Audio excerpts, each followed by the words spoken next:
வணக்கம். தனலட்சுமி ராஜா, மதுரை. தெரிந்த கோயில் தெரியாத ரகசியம். மதுரையின் தெய்வ திருமணங்களும் தெய்வ திருப்பணிகளும் பாகம் 5.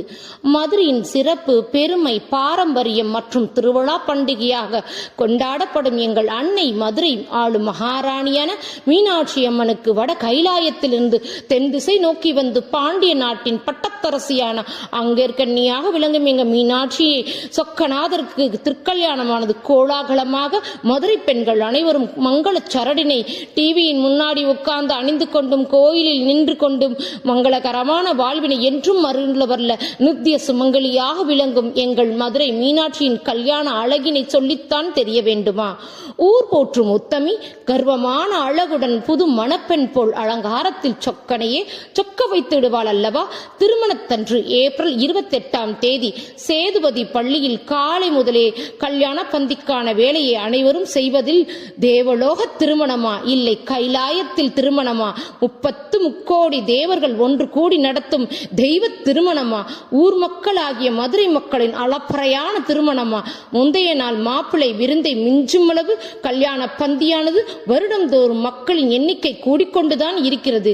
கல்யாண பந்தியில் சேவையாளர்கள் காய் நறுக்கிக் கொண்டும் இலை அடுக்கிக் கொண்டும் பந்திகளை பரிமாறிக்கொண்டும் வாலண்டியர்ஸ், போலீஸ், ஹெல்ப்லைன் மெம்பர்ஸ், ஒருங்கிணைப்பாளர்கள் என ஒரே ஆடுகளம் படத்தில் வருவதைப் போலவும் அலங்கான ஜல்லுக்கட்டில் வரும் வர்ணனையார்களைப் போல மதுரை பாசையில் பாசத்துடன் கொஞ்சம் கட்டுப்பாடுடன் மைக்கில் வந்த சத்தத்துடன் என்னடா மொத்த மதுரையும் ஒரே மைதானத்தில் இருப்பதனைப் போல இது எங்கள் மீனாட்சி அம்மனின் ஹோம் கிரவுண்ட் என்பதனைப் போல ஆரவாரத்துடன் 2 நாட்கள் சேவை செய்த எங்களுக்கே கண்ணை கட்டி கொண்டு வந்துவிட்டது என்றால் இதை ஆர்கனைஸ் செய்து பொறுப்பினை எடுத்து நடத்தும் பழமுது சோலை முருகன் திருவருள் பக்தர்கள் சபை ட்ரஸ்ட் மெம்பர்கள் ஒரு மாதமாக மீனாட்சியின் திருக்கல்யாண பந்தியினை தேவர்களைப் போல எப்படி வேலை செய்து கொண்டிருப்பார்கள் என்பதை நினைக்கவே பிரமிப்பாகவும் இந்த சேவையினை மதுரை மக்கள் மீனாட்சி சுந்தரேஸ்வரர் திருக்கல்யாண சேவையினை 2 நாட்கள் கண் உறங்காமல் எங்களை இயக்க வைத்து எங்கள் 2 கைகளில் 1000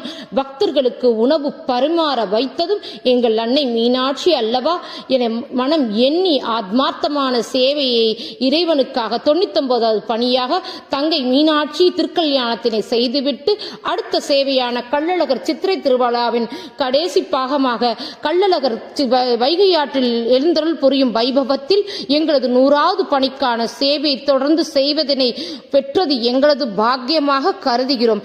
இந்த இறை சேவையின் ஆத்மார்த்த பணியில் 3வது வருடமாக இதை நாங்கள் செய்து வருகிறோம் என்பதும் மீனாட்சி சுந்தரேஸ்வரர் திருக்கல்யாணமும் கள்ளழகர் வைகை